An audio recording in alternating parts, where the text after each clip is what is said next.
Well, it's flashback time. You know, last year here at White's Treasure Shop, we had so much positive reaction, so many fabulous people with outstanding collections. We've decided to bring some of those back. So, get set. Let's watch. Hello, neighbor. It's nice to have you back in the treasure shop. We have a great guest for you today, and a very unique fellow who does everything on the beach or in the water. And I mean, when I say in the water, I mean under the water. And that is Dutch Medford. So nice to have you here, Dutch. Thank you. You have a lot of things. We're going to jump right into the things you do, but you come from Kauai, Hawaii. It's the Garden Island. Okay. Garden Island, and a place to find rings and all things like $188,000 worth of things you found over the years. What is this? That is my wife's wedding set that I found. It's 2.4 carats in diamonds, and they estimate have been underwater about 60 years. You put this on her finger when you got married? No, that was a replacement for the Canarley diamond that I gave her first. Canarley, I haven't heard of that kind. Yeah, you can hardly see it. Oh, well, you can sure see this one. Okay, let's move on to some class rings that you found, and they're big ones too. Right. Yeah, this is one we're trying to return now, trying to trace down the owner. We've had it for about 2 years. Sometimes it takes, multiple years to be able to return an item. Well, we've got several others here. One of the questions I must ask is, how do these rings fall off of fingers? Usually going in the water, your ring finger will shrink one full ring size because of the salt and the temperature. If you add suntan lotion on top of that, it's gone. You don't even know it, and will disappear as soon as it hits the sand. Yeah, and then that's where you come in. That's Somebody loses a ring, and you have a reputation over there for finding rings, and so people come to you. That's true. We've been able to return over $188,000 of lost jewelry since January of 1990. That's amazing. A nice piece here. Yes, it's, Hura Mazda is head deity in Persia in 600 BC. It's a 22 karat gold. Has about a half ounce of 22 karat gold in it. Was found in Waikiki. Very, very rare, very valuable. Yes. Moving on down, what do the rings here? These are sorted silver rings, just the way they came out of the ocean. Yeah. And we have, a lot there. The silver down on the bottom doesn't last very long in the ocean. It really tears it up. A lot of coins here.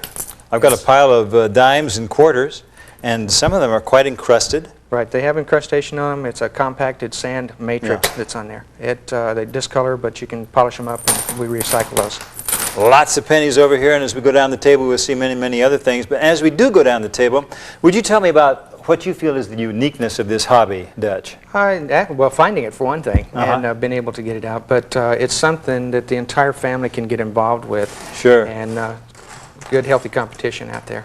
Well, you paid for your detector, didn't you? On first 35 minutes in the water. First 35 minutes. What did you find? I found $1,408.75 in jewelry and coins. Oh my heavens!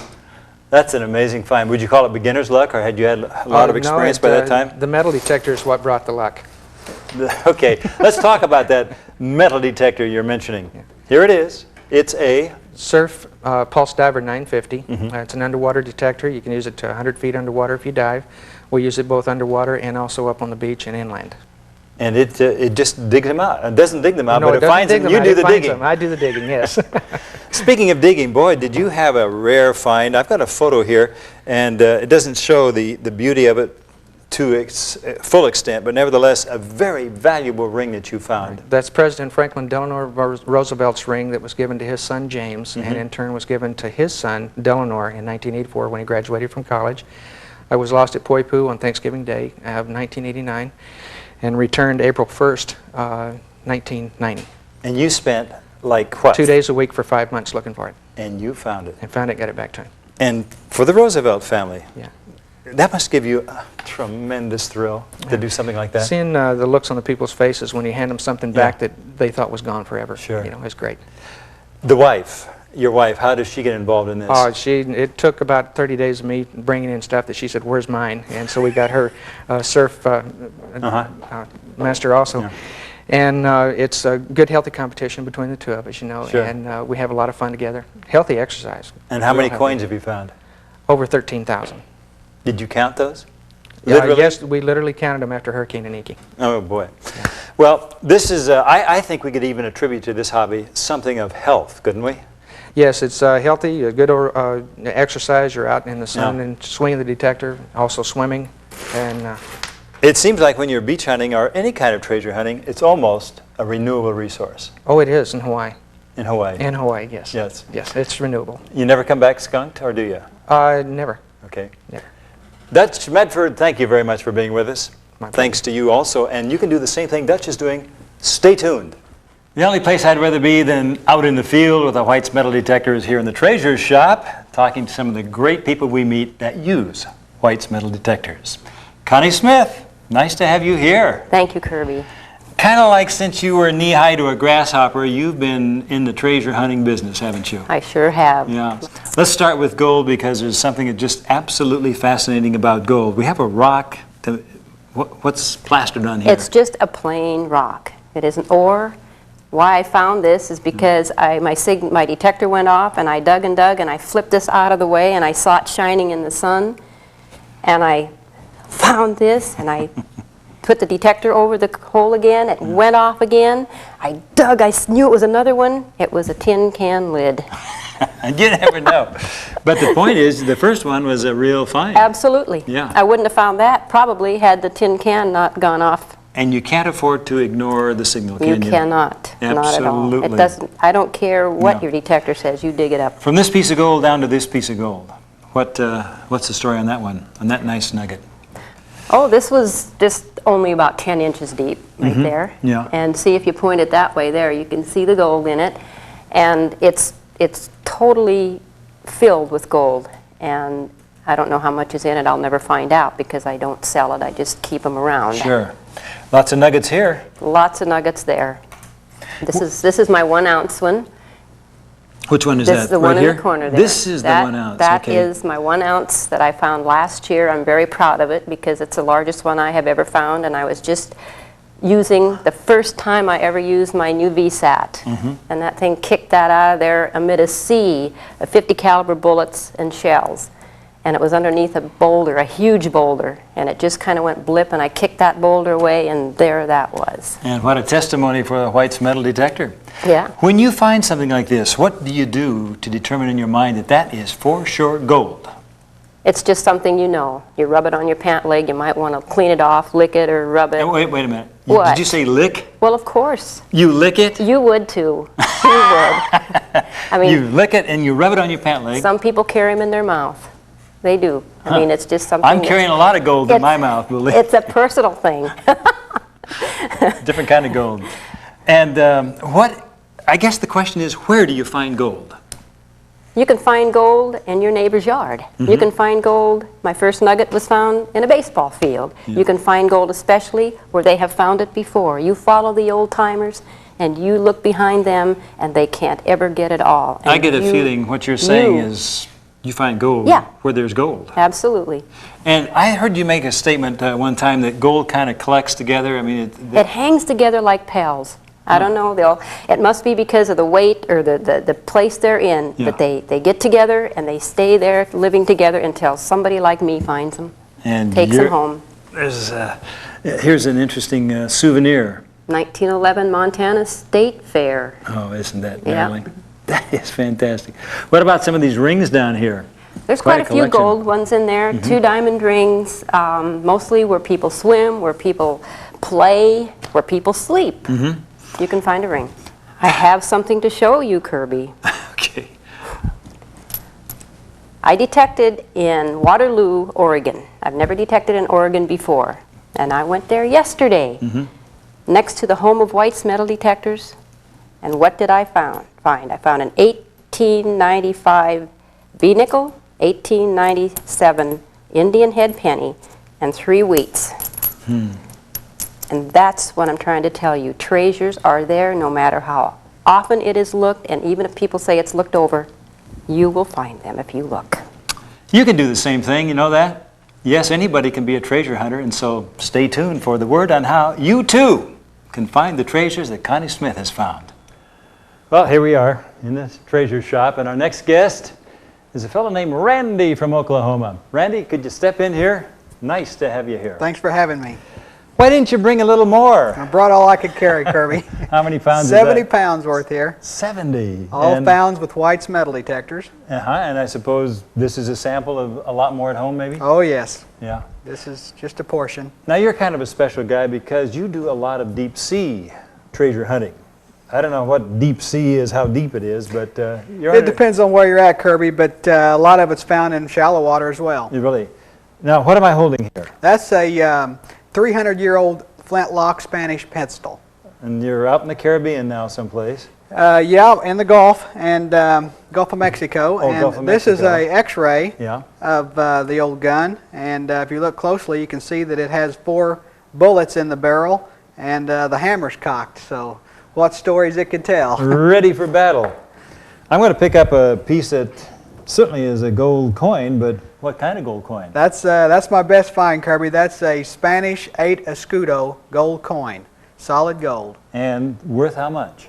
about $11,000. My hand suddenly started shaking there. $11,000. Right. It's dated 1715, and it was found on the coast there in Florida, and it went down in a shipwreck. Yeah. So we recovered it. That's amazing. Go, baby, go! That's the real thing. Well, it was quite a thrill, let me tell you. Did you have a clue ahead of time that something might be there, or were you Well, just... we were in the right spot, but you just never know, you know. Sure. Just it happened, and we're thankful for it. And you never got over gold fever when you I found... still get the shakes every time I look at it. You got some coins here. Explain to us what these are. That there is an old trade token, and what that is it's like the coupons you get in today's papers, giving you a discount on a certain item at a certain store. Well, this was the coupons of the early days. It might be like 10% off on a shave or $10 off on a new suit, and the merchant would put his store name on it. They're very, very collectible, highly collectible. The right one could be worth $200 to $300. Oh, really? You must have thousands of dollars worth of things that you have collected then. Yeah, I've been doing it since I was 9 years old, Kirby. How'd you get started at 9? My dad brought me into this hobby, and he got hooked on it and got me interested in it, and now I'm hooked on it, and we still do it together, and it's just a great hobby for the family, and it's a hobby that just anybody can do, and it's just you get so much out of it, so much relaxation, fresh air, and not to mention all the good things you find. That's an old repeating rifle that I found there in Oklahoma. That's one of the earliest repeating rifles. It's What, the early 1900s or maybe late 1800s? mid 1800s. Oh, really? And the pistol? Yeah, that's a Civil War pistol, an old revolver. Yeah. Army Navy revolver. Well, I'm going to put that down, and then, I just kind of like to dive into this pile here. I mean, you have a little bit of everything in here.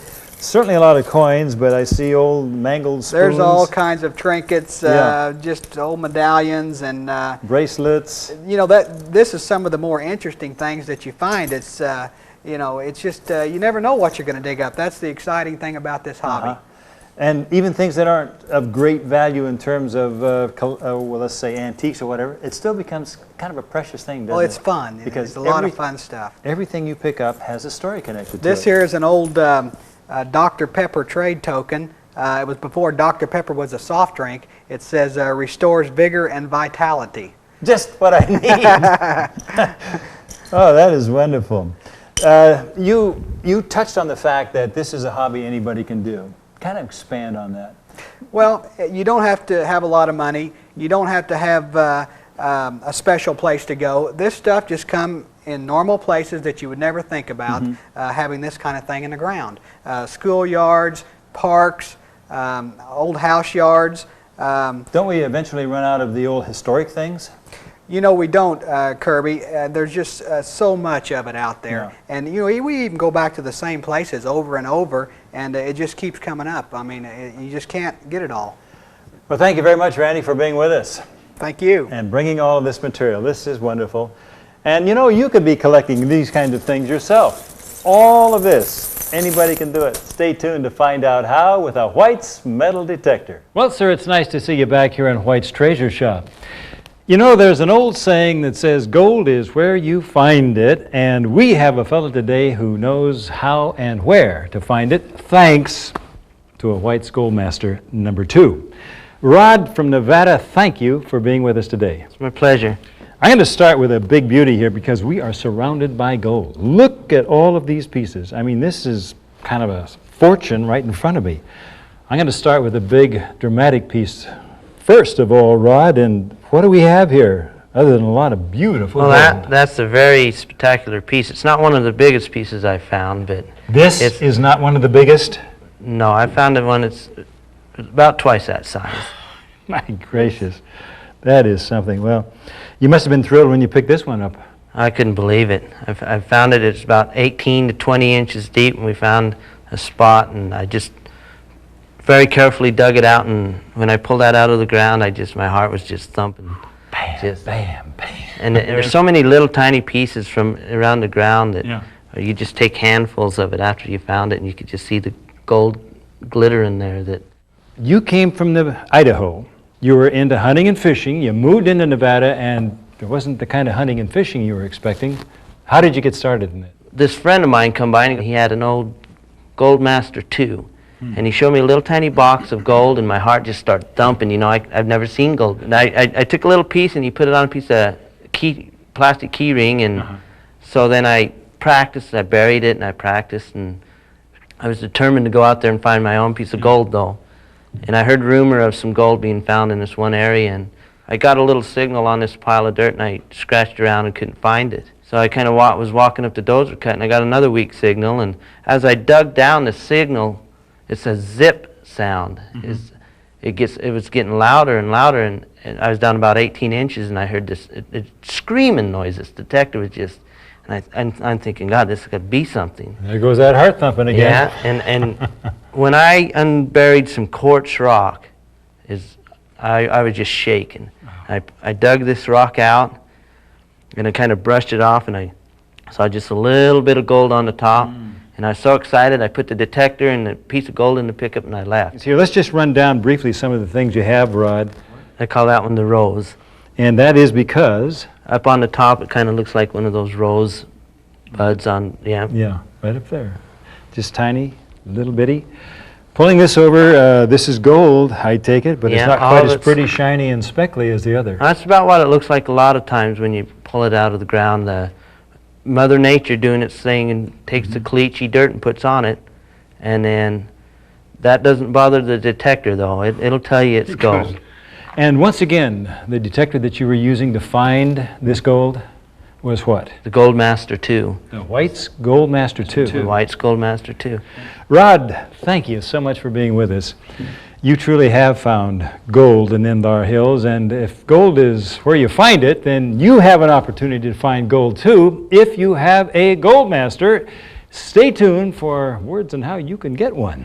We're in the treasure shop, and it's nice to have you along. I love this treasure shop because we have so many interesting guests, and today we have Mr. Excitement, Ed Fedori. Pleasure to be here, Kirby. Hey, when it comes to treasure hunting, you indeed are Mr. Excitement. Now, you have a passion for history. Kind of focus that for us. What era? The era would be about the era of the French and Indian War, which would, if you're familiar with The Last of the Mohegans, that's about the same, that's the exact same time period. Deerslayer? Right, yeah. that's the same period of time. And it predates the American Revolution. In fact, American troops, that's where they got their training, was during the French and Indian War. How about Washington, George Washington? How does that relate to him? George Washington actually is given credit for starting the French and Indian War in one of his battles. Later on, that was his training period too. We have a coin here, and you were telling me this was from that era?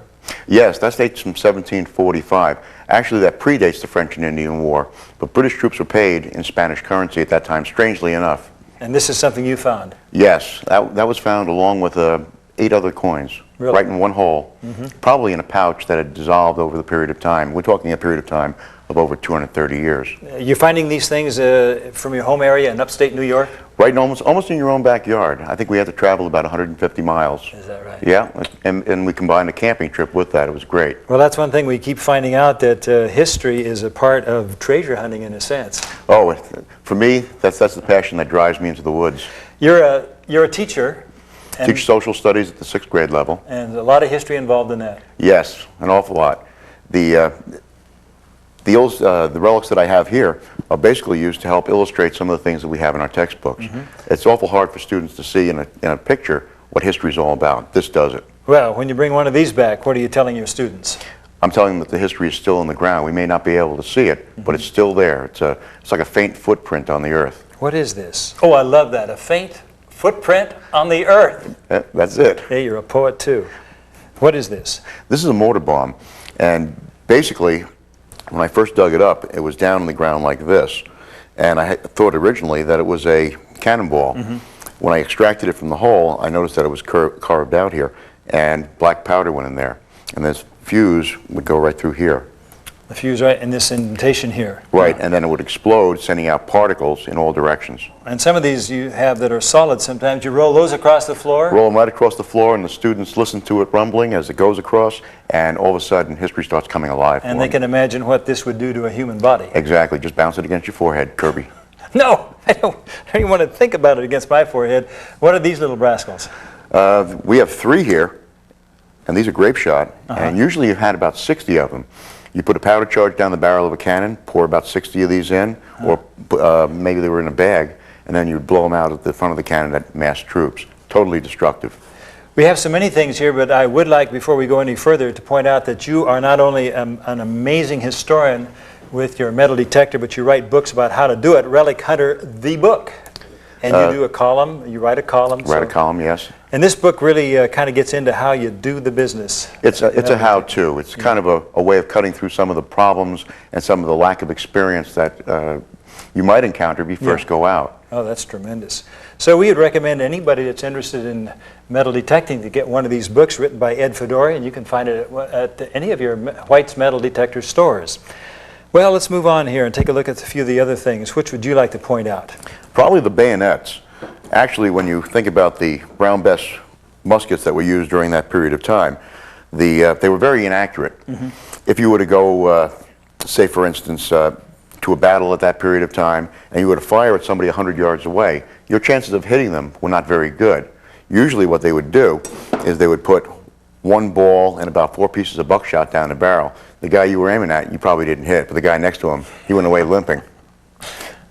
Bayonets were used primarily after you fired to attack the other forces. And when you find one broken off like this, it creates in your mind, what happened here? What exactly happened? Yeah. Did it hit somebody? Did it glance off a bone? Did he run into a tree? And actually, when you find some of these in the field, when they were broken, they were later collected and made into pot hooks, and you would hang your cooking pots from them. Nothing went to waste back then. Double duty use and 9 lives. That's it. Speaking of cats, well, Ed Fedori, thank you so much for being with us. Don't forget the book, Relic Hunting the Book, and it's a great one. You must have it. You know, it is zeroed in on a certain period of history, and you might be interested in a certain era also, and the things from that era are still out there in the ground. So stay tuned for the important word on how to get a White's metal detector. It is our extreme pleasure here in the Treasure Shop to bring you some real avid treasure hunters. I don't know anybody that fits that description better than our next guest, and that's Vic Ricardo from Hampton, New Hampshire. Vic, nice to have you here. Pleasure to be here, Kirby. You brought a small portion, a sampling of your treasures. Yes, and we're just going to go right down this list here and this shot here and explain some of the things you've gotten. Sure. We'll start with the rings, Vic. Okay. I go up to the lakes and I get in the water, probably an area of 3 to 5 feet, where I consider it a gold mine. And people are in there and they're swimming and their finger shrinks and the ring is wet, it's gone. Anybody with a decent metal detector could come in, and what they do then is just get in that area and they'll find rings and coins and valuables just like this. This one come from a lake, and that's a 4.5 carat Alexandrite set in 18 karat gold. Those are precious too. Yes, they are. Some people have told me that that is more valuable than diamonds. Yeah, I have 10 diamond rings here, and I like that out of all of them the best. How many diamonds in this one? There's 3 diamonds in this one. There's 8 diamonds over here, and there's 2 rubies in that one. There's 5 diamonds in this one here. Ooh. Yeah. Yeah. Well, you know, diamonds are a girl's best friend. Yeah, they sure are. But I also get a lot of these rings. These are silver, and these here are antique style rings. I'm going to hold this up so we can see a few of these antiques. Yeah, a lot of these have collector's value. And most of these come out of the lake.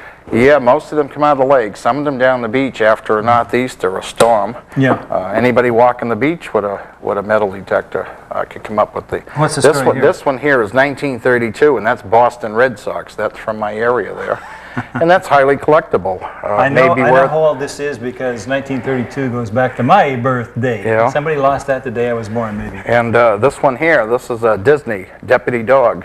So I remember playing with. Or a lot of kids played with that, and I remember playing with a lot of Disney items myself. While you're rummaging through those things, let me hold up this little toy because these are fascinating and worth so much in antique stores now. Yeah, I don't have a clue how old the child is that played with that, but I'm going to bet he's in his 60s or 70s. Yeah. And here again, it's highly collectible. So it doesn't have to be gold or diamonds all the time. It could be relics, just like You've this. got a pile of coins here, Vic. Spread them out just a little bit, but are these things you found in the lakes too? Yeah, I found a lot of these at the lakes, a lot of these at parks, playgrounds, schoolyards, old houses. I've gone and knocked on doors and asked people's permission to go down and go out to the side or down back. And What's this little guy? I've got my fingers here. that's a U.S. 3-cent piece, a silver 3-cent piece from 1861, I believe. I found that down at the beach down in Revere, Mass, along with this emblem. This was a checker taxi cab emblem that went on his hat. Right on the hat. Yeah. I just have to ask you this question. Is almost any place a place that you can find treasures in? Well, I'll say this: you put me on an airplane and give me a metal detector, push me out wherever you want to, and I'll come back with coins, rings, jewelry.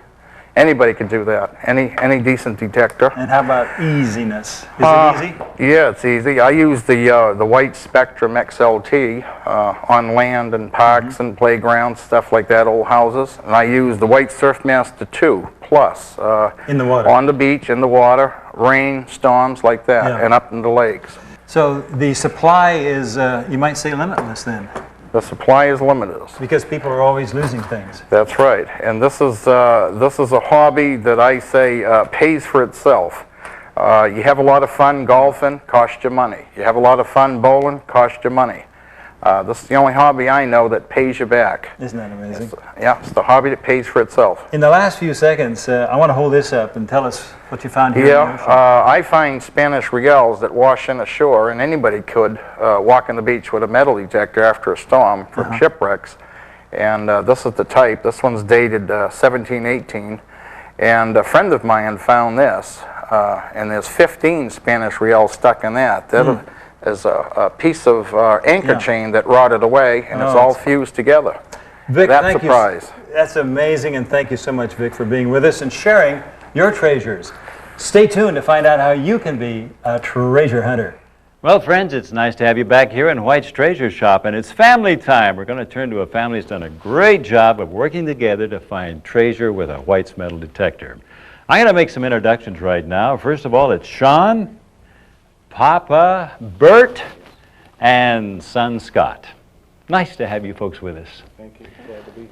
Well, you've done some exciting things in the state of Iowa in your collecting, and you've done it all in your own hometown. You really haven't gone much out of the bounds of the city limits, have you? Not really. We've even done it in our backyard. Is that right? Yes. Stuff still there to find? You can go out every day and find it. You never get it all. You never get it all. I want to point to one of the things that you found first. In fact, Sean, you were the finder of this, and it turned out to be a biggie. Tell us about it. Oh yeah, that's my Woman's Relief Corps medal. It was dated 1883, and it's interesting find because that was the first time I used the White's detector, and I was very surprised to find it. That made me more enthused about metal detecting, and I was very happy to find it. Well, I should imagine. How old were you? I was 8. 8 years old. How old now? 13. So you've been at it a few years. Scott, what's one of the finds that you are real proud of? Probably my 1848 large cent. You have an 1848 large cent here. You've got a detector in your hand there, by the way. Why don't you show us what you're using? Well, when I was a little kid, I had sort of a problem using it.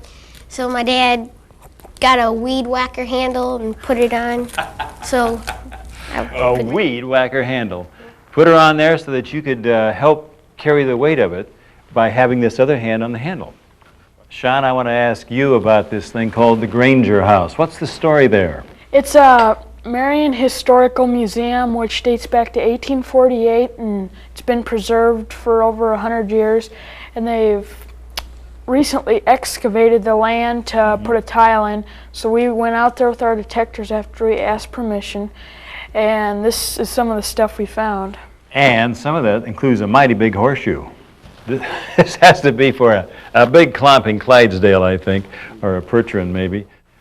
Well, need I say that this is one fantastic hobby, and you can get in on it. We're going to tell you how in just a few seconds, but before we do, I have one last question for the family. Sean, Bert, and Scott, is there anything out there left to find? You bet. Well, here we are in the treasure shop. You know, we have a lot of guests that show us the treasures they've found in them bar hills, the gold out there. Today we have a guest from the South, Florida, and he's going to show us the gold in them bar beaches. And I've got a lot of it right on my fingers right now. Ralph Tanner, nice to have you with us. Glad to be with you. Let's jump into some of the things you brought along. What for instance? Okay, here's a unique piece. This is a silver bracelet from the East Coast, what they call the Gold Coast. Found along the sand dunes, lost about 1715. Oh, it's got 2 reals, and it's got little trinkets that was put on there to bring good luck and all that. This is a true antique. You found this with a metal detector? Right. And no doubts of whites. White speckled. Yeah.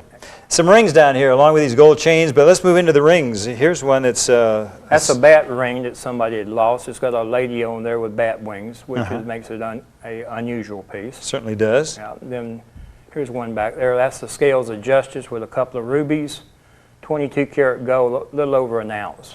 Mm-hmm. So, you know, that'd make you really very happy. Do you still get thrilled when you find a piece? Every time I find one, I'm just as happy as the first one I found. And you started hunting how long ago? 1969, 25 years ago. Oh my goodness. Yes. And you find them? One at a time. This is multiple colored. That's your Black Hills gold ring. Very, very pretty ring. Give us, you brought some tape along. Give us a little clue in how you hunt. You hunt on the beach? I hunt on the beach or I hunt in the water, usually early in the morning, say some 6 to 10. Then in the afternoon from 4 till dark. Any time's a good time, but that's the time that I like to hunt. Now, what about the water? How deep do you go? The water, I hunt as deep as I can go as long as I can still breathe. When I start to gurgle and get water in my mouth, I back up. You get on your tiptoes. Yeah. I know you probably go about shoulder high or waist high. About chest deep. Chest deep, right, okay. As long as I can still dig for it. Yeah, that's true.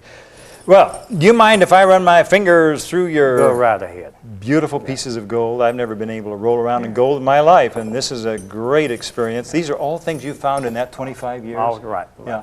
What about your wife? How does she get involved? My wife has been my best supporter. Without her, I wouldn't be able to do this because while I'm away, she takes care of the business for me. Yeah. And then it gives me time to get out and hunt. My daughter and my son-in-law has been supporting me, and most of all, my grandson and my granddaughter, but mostly my grandson. He's 6, so I'm going to start him off with a classic 1 that I know he can handle. And, a White's metal detector? A White's metal detector, and I know he's going to do as good as his pop does. Isn't that great, 5 years old. Well, I imagine your wife might also say that she supports you, but bring them rings home to me. She likes it. Now, let me tell you. This beautiful stuff. Oh, boy. Here's a very interesting find, not on the beach, but someplace else. Yeah, this was found in a chimney. It was behind a brick, and I was metal detecting the yard, and I had went over to this chimney, and I said, might be something there. So I got a signal and took the brick out, and there was the box, and I opened it up, and there was the coins and the knife and the key that still fit the front door.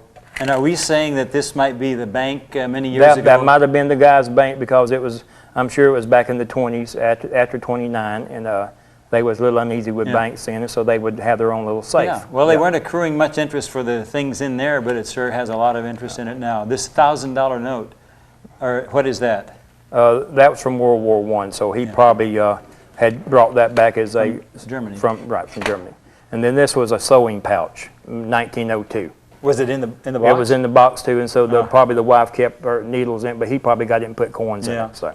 Well, I'm moving on here. Yeah. Here's a gold coin. That's a ½ ounce eagle, which is a ½ ounce of gold, and then this is a ¼ ounce Cougaran there. Yes. But these are on a bezel with a chain through it, so they just lost it. More gold coins. More a lot of gold, silver right. here. Here's a very interesting find. That was found in a fire, and when I opened it up, it had the thimbles in it. These after 3 the house was thimbles. burnt down. Right. Oh boy, isn't it? So you were actually going through the ashes then. Right. There's all kinds of ways to hunt. All isn't there? kind of ways to hunt. You never, like I said, you never know what you're going to find. And what about people? Is it something anybody can do? Anybody can do it, really. Ralph Tanner, thank you very much for being with us. Isn't this fascinating? Hey, you can do this. Stay tuned to find out how. There's still a lot of gold in them thar hills. Some people might find that hard to believe, but our guest has found a lot of it. His name is Larry Soleil from Kingman, Arizona. Larry, nice to have you here. Good to be here, Kirby. And you'll stick by that statement? There is still a lot of gold out there? There's an awful lot of gold left out there. People are finding it every day. And anybody can find it? I think so. I think with the light weight of today's modern gold detectors, almost anybody can go out there and swing a coil and pick up some gold nuggets. And you're holding a White's Gold Master. My baby. Let's take a look at this one now. We're going to take a look at some of the things that Larry has found. What do you have here, first of all? That's one of my special nuggets. That was the very first nugget that I found in the state of Nevada. And as you can see, it is shaped just like the state of Nevada. I about fell over when I picked that up. So that's special. You're not going to sell that because No, that's I don't think so. a #1 in Nevada. And you have some very unique pieces right along here. Yeah, this collection here it's the start of what I hope will be a much bigger collection. Each one of those nuggets is from a totally different area. I try to start a collection of I keep a nugget from each place that I visit and put it in that.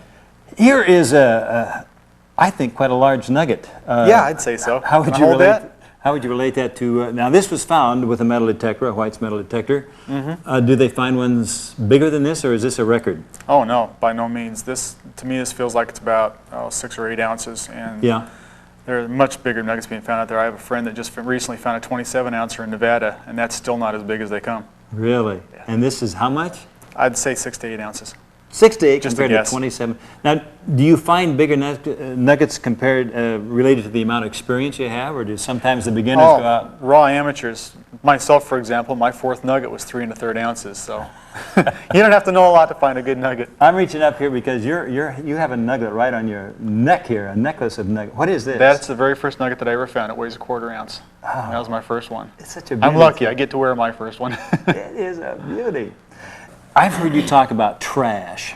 I don't know whether this railroad spike in some people's minds would be trash, but what are these things that you find in trash piles that other people walk by? Well, what I consider trash is like nails, tin cans, and things like that. The old timers left that don't really have any value. A lot of people, when they're hunting, they'll hit a piece of trash like that and they'll just walk away from it. And I have found some very nice nuggets hunting around people's trash. You mean you actually get a signal, you go in and you find something that's iron maybe, but you keep going at it? Yeah, I'll go ahead and take the iron out and check my hole again. Yeah. I found an 1.5 ounce nugget 2 inches underneath half of a horseshoe that someone left in a hole one time. So sounds like a hot rock under here. It's not all that's in here. Okay, I've got it out of the hole now.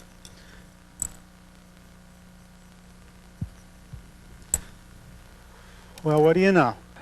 And it can happen. What's another story like that? I mean, because that kind of encourages me that it's still there and people are walking by a lot of that gold. A gully in Arizona, very well hunted.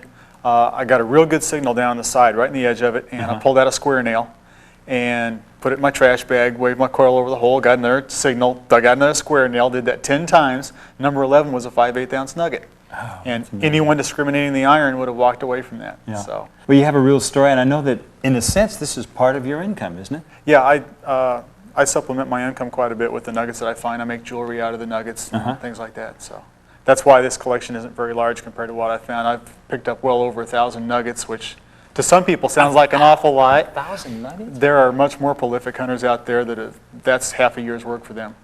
It's amazing. Well, Larry Soleil, thank you very much for being with us. It's been a thrill just to hear the exciting stories you have, and I guess it is true. There is still gold in them thar hills. Lots of it. Stay tuned for an important message about White's metal detectors. Well, sir, neighbor, here we are, and we're going to meet the collectors who do the collecting, and we have a tremendous guest for you right now. Keith from Pennsylvania, And I'm going to put a billboard right across the top of your head. 200,000 coins, over 200,000. Is that for real? It's been a goal for some time, and I achieved it this spring. Amazing. Well, you brought some coins along. I love the jingle of coins. I'm just going to pull a few things out here, let people see them. What do you have here? Looks like quarters and nickels and dimes. Well, Kirby, these are all silver coins, many from the last century, but that's one of the items that we look for.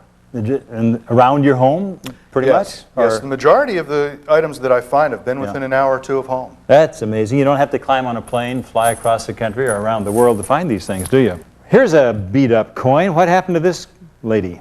That was my very first silver dollar. It was about 1 inch deep and had been struck by a lawnmower.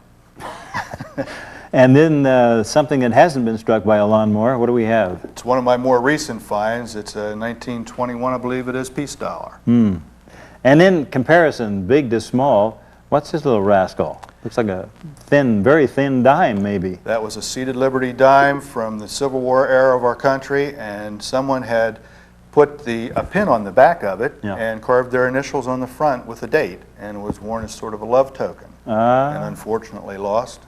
A little romance tied up in a lot of this, isn't there? Okay, we have some buckles here, it looks like. That's a cartridge belt plate from the Civil War period and a breastplate below it. Yeah. And this eagle. That's the breastplate. From the Civil War. Yes. Oh, boy, I tell you. Do you search these things out, research these things out ahead of time? How do you know where? We do quite a bit of research. Unfortunately, where I come from, the season for metal detecting is not quite 12 months, so we do research in the meantime. In the off season, you're in the library. Right. Prepare ourselves. Okay, what are these things, Keith? Well, we have some buttons, a horse rosette, and a scabbard tip, and these are just the kinds of items that we find when we locate a Civil War site. Now, here's the kind of metal detecting that a lot of people don't realize happens. When they talk about water, you usually think about diving, 20 feet down or something. Here you're knee-deep in the ocean surf. Knee-deep in the ocean, we're bringing up coins and jewelry from there that have been lost over the years. People, you mean sand surfers? People just out there sunbathing maybe and running into the ocean might lose? Swimmers, right. You're kidding. A lot of activity and a lot of people, and that'll result in a good place to go metal detecting. Isn't that interesting? And you have a class ring in here. What do we have on that? That is the one and only class ring that I have not been able to return. I've had 27 other ones over the years that we were able to track the owner and return the rings to them.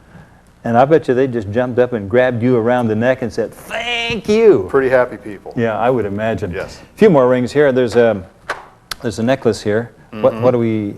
There's a story on this? No, there's no particular story. That's just a gold necklace. Something you find. You'll notice that a lot of these are men's rings because my wife has adjustable fingers and she gets a lot of the other rings.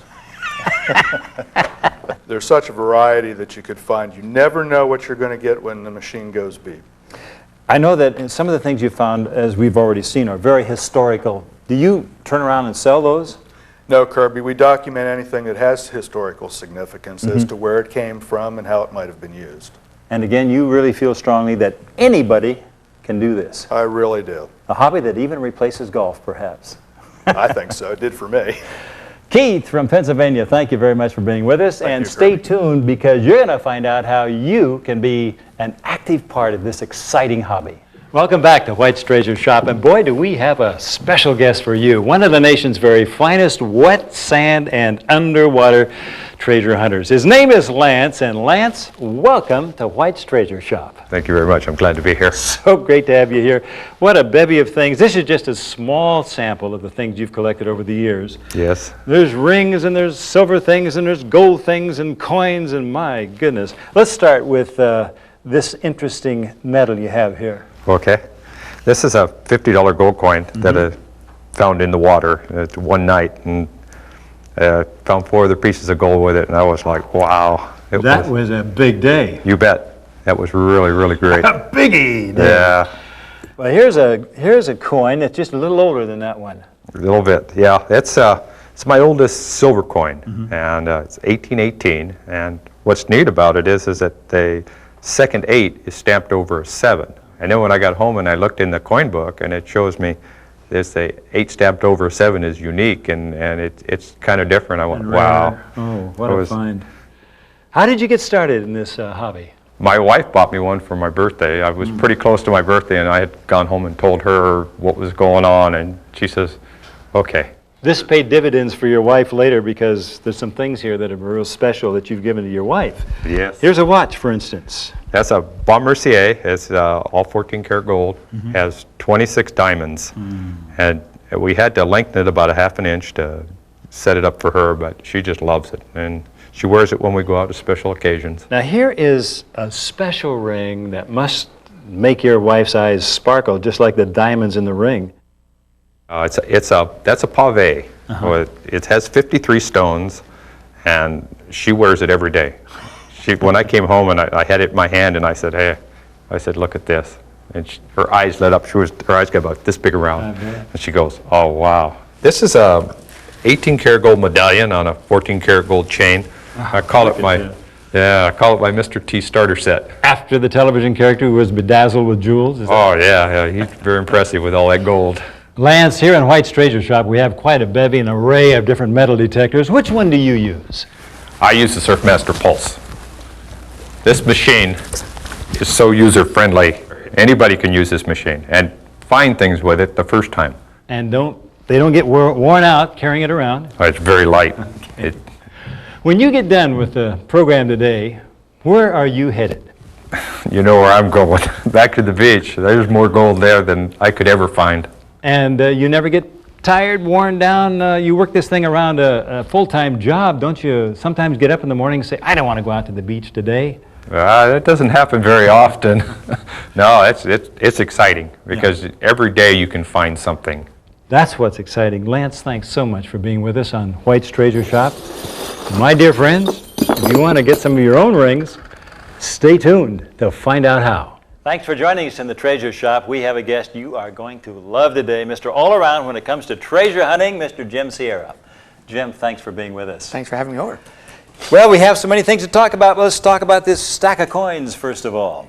Well, that represents 10% of the first hoard I found on the Goat Doctor of the Sierras place in California. Goat Doctor? He was a faith healer. Oh. Faith healer, and I found this back in 1981 under a tree in the roots in an old Wells Fargo bag. And in fact, you brought some footage along, so we're going to look at that footage. Give us a little description of that Wells Fargo bag in the tree and when it was found and so on. Well, the area was devastated by a fire, and someone had knocked down the fireplace and exposed some coins, so the owner got a hold of me to come out and see if there was something buried in other places on the property. And I actually found the following year, on Halloween as well. I found the first Halloween? one. Halloween, where I found the first one, went back the following Halloween, 2 coffee cans and strongbox. And what a trick or treat. Yeah. Emphasis on treat. Let's move on to some gold nuggets here.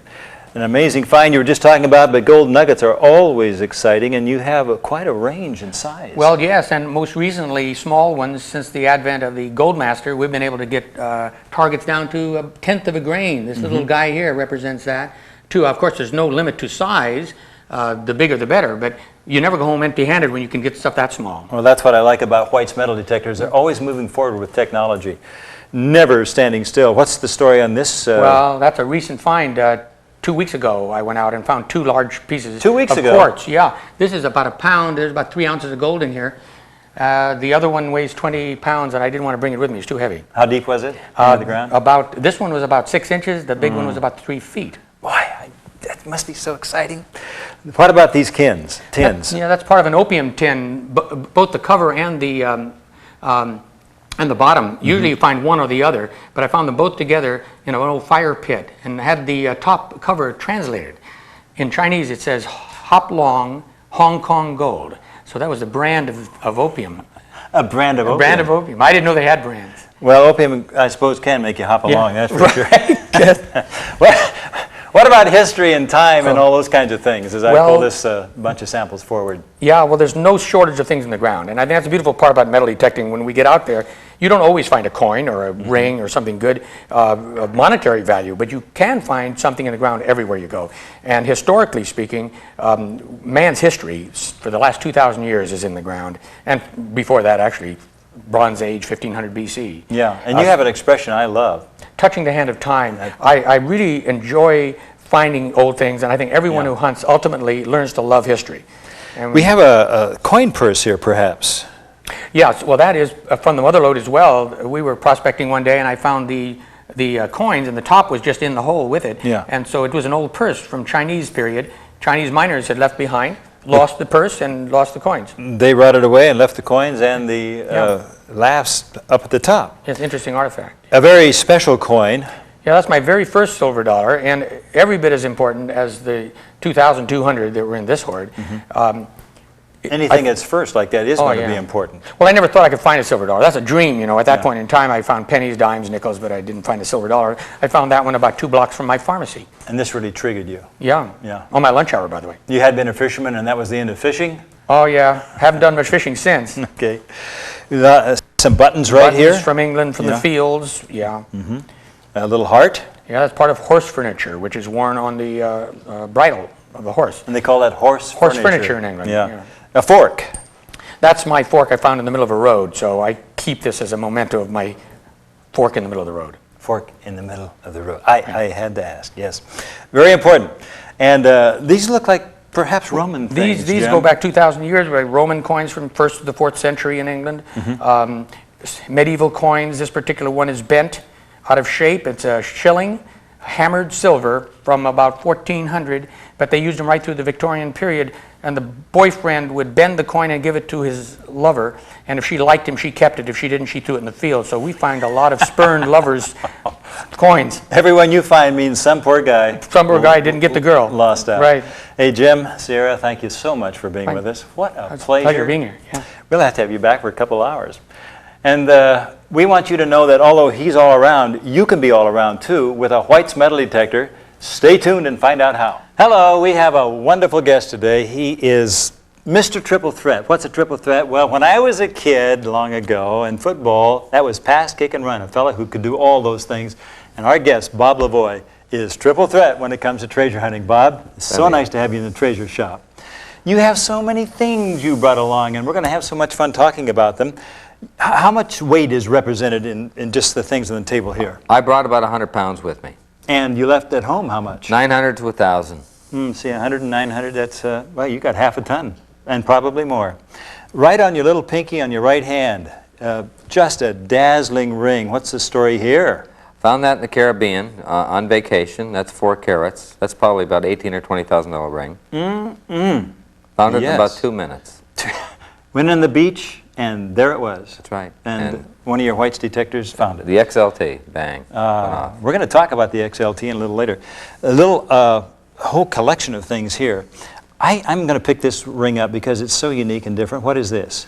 That's a spoon ring made from sterling silver or a piece of flatware. They just bent it around, made a ring out of it. Most of this jewelry is found in parks. In parks. So you hunt every place, don't you? Oh, yes. Interesting coin here that's been made into kind of a fob almost, or I think that was on a chain at one time, broke. Yeah. And it fell off, and there you were, probably many years later, picking it up. Right down here we have some silver things that look very exciting. Is there a lot of history involved in this? Yeah, those are Spanish cobs from 1715. I find these on Florida beaches. They kick up after a storm, that kind of thing. These are from, they were going from Spain or from Mexico to Spain. The ships went down, and every year these are found on the beaches. I suppose it has something to do with storms pushing them up? That's correct. Yeah. Washing them up. What a collection. We don't know where to start, where to go, but right now we're going to go down to these coins. And do they represent a special kind of coin? Yeah, these are mainly colonials, all very close to 1700. I think I see one of my Roman coins, 2,000 years old over there. Where did you find that? I found that in a park. A 2,000-year-old Roman coin. Right. I think somebody must have been carrying it as a token, that kind of thing. Probably. And by the way, that was a park that was hunted out. They told me it was hunted out, and 1,000 coins later, I was still working the park. I think the secret of the metal detector would be how deep it can go as far as detection. Would that be an important segment?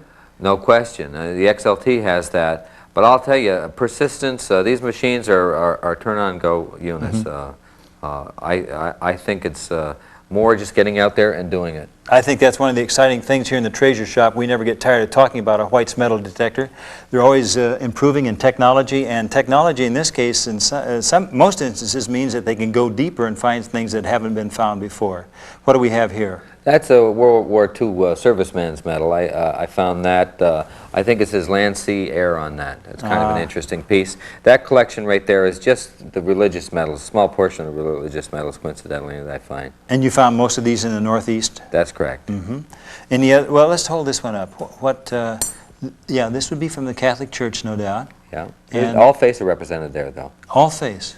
You don't just find one particular faith. Okay. Hey, here's something that I didn't hold up, and I want to do that right now because this is a tomahawk, but you have another name for it. Yeah, that's a trade axe. The Indians got these from the colonials, that kind of thing, and they used it to, part hair and things like that. This could be a definite war weapon in a mean sort of way. Yeah. But the weapon the Indians actually got from the English? That's correct, yes. Okay. The English and the French, that kind of thing. And We're gonna set that. these are not uncommon. That's my fourth one I've found. Really? Farm fields, that kind of thing. Right here we have a collection of coins. Yeah, these are early silver pieces. I see 3-cent pieces. That's a trade dollar you're holding in your hand. I found that on the front lawn. I can remember pulling that out. And this one, what is this? That's a Maria Teresa. I think that's 1780. That's another fine piece. Lettered edge on that. Bob, it's so great to have you here. We could be talking for hours with a collection of things that you've brought along. Is this, in just a few seconds, is this a thing anybody can do? Oh, certainly, certainly. These machines are turn on and go. Turn on and go. Bob, just have to say thanks so much for bringing your things in. And it looks difficult. It isn't. If you have a White's metal detector, and here's how to find out how you can get one. It's always nice to have you here in White's Treasure Shop, and we have a good-looking couple you're going to enjoy meeting. I'd like to introduce Randy and Audrey from Pennsylvania. Nice to have you here with us. Nice to be here. Well, Randy, let's start off with you because you got into this hobby first. Oh yes, I was a coin collector for 30 years now, and one of my friends said, you got to get a metal detector. And I was real skeptical about metal detecting for coins, and he said, you can borrow my metal detector, give it a try. Well, first time out, I tried it, and this coin here I found, very first hole I dug, and it's a seated dime. It was exciting for me to find that. What's something else? This is a piece that looks like almost like a sheriff's badge in a sense. Yeah, and that's exactly what I thought it was when it came out of the ground until I got it home and cleaned it up. Here it's an 1896 Civil War reunion medal. It was held in South Bend, Indiana, and that was probably one of the most significant finds for me other than coins. And it's in excellent condition. It's beautiful. Audrey, how did you get started? Now, we've heard Randy's story. What happened and sparked you? Well, he was always away from home, always out metal detecting, and I was just bored being at home. So I thought, well, I'm going to follow behind him. So off I went. And then when I saw what he was getting out the ground, I was hooked. Here's an interesting story also. All of these coins and more, I suppose, you found where? In one ball field about 3 miles from our home, and I just keep going back and going back and going back over a 2-year period, and I'm always finding them. Okay, you've done this over a 2-year period. You've found these hundreds of coins. Will you go back again? Oh yes, I know there's more coins there. Every time I go back, I'm finding coins. Well, needless to say, Randy and Audrey, you have collected so many things. We saw the toy soldiers. I see keys and pistols and wristwatches and a whole array of other things. But rings have quite a story to them, and I'm holding one in my hand. It's tiny, but there's a big story. Oh yeah, we were beach hunting, me and 4 of my friends, down in Delaware, and I found that gold ring along with a class ring and 1,600 coins. 1,600? Yes, and that was in a 2-day period. The things that these folks have collected are just great. Got all kinds of coins here with so many things. You can zero in on whatever you want to when it comes to metal detecting. And to find out how and how to get an instrument, stay tuned. Hello, friend. You know, there is no place in the world I'd rather be than right here in the Treasure Shop because we meet some of the neatest people that you'll ever have the opportunity of meeting. And 2 of those, a couple today, it is Glenn and Rita from Colorado, and gold is their thing. Boy, do you specialize just in gold, don't you? Yeah, we do. And let's start it off with a big one. Big one right at the top. That's the biggest one we've ever found. Okay. Glenn, tell me about this. You found it. Yes, I found that last year on the 4th of July week. Searched several days, found it down about 18 inches, and when I recovered that and put it in my hand, it was just reliving the past as a prospector, saw a nugget that big. It was really exciting. Eureka and whoopee all together. He said something I'd never heard him say before. I have a feeling I shouldn't ask you what he said. Yeah, I probably shouldn't say it. But he was excited. He was excited. And you were too. His mouth was just hanging open. How many how many ounces do we have here? This one's just over 3 ounces. 3 ounces, and as we measured on the stick here, it's about 2 inches long. Yeah. How did we get started, Glenn, in this hobby? We started back in 1975 using the typical gold pan sluices, the heavy equipment. And in 1990, when Whites introduced their Gold Master, we found more the first year than all the previous years of using that type of equipment. That first year, you found how much more, maybe? I would say 10 times more, at least. In all the years from 1975 up to 1990, isn't that amazing? A White's Gold Master. And it was a lot easier. And a lot lighter as far as packing equipment into the mountains. Right down here to a unique kind of gold. What is this? That is a wire gold, and what you see here is what they call crystalline gold. Comes in the wire form and also the leaf form. You could almost call it fine hair gold because that's exactly, it's so fine. And there's another piece of wire gold right down here. Yeah, it's found in 11 places in the world, and it's really a unique type of gold to find. Now, you are, sorry, Rita? This one's also wire gold, but it's even finer. The wires, the camera probably can't pick it up, but they're about as fine as my hair. Really? Isn't that amazing? You have to be very careful when you handle it. You are doing your searching and metal detecting in what, placer? In old mine tailing piles, the type you see up on the mountainside, the dump that comes out of the mine shaft. Great. Here's a nice piece. Again, finding in the mine tailing piles. I think that's one of the few areas that people haven't started searching, and it's wide open for people to find gold. I think we ought to add real quickly, though, that you have permission to do this. Right. Yeah. If you go hunting, you need to have written permission to make sure that you're... I'm going to take a look down here. Permission that you're not offending or doing anything wrong. Yeah. Okay, and then from there up to a piece that has a special message for Rita. Yeah, that was the biggest one. I had his dad and him topped, for a few days until he found this one. Yeah, it was just over 1 ounce. And that was the largest one any of us had ever found. Up to that point. Yeah. Then Glenn had to come along behind you and find a 3-ouncer. Well, this is fun. This has kind of become a family thing with you, hasn't it? Right.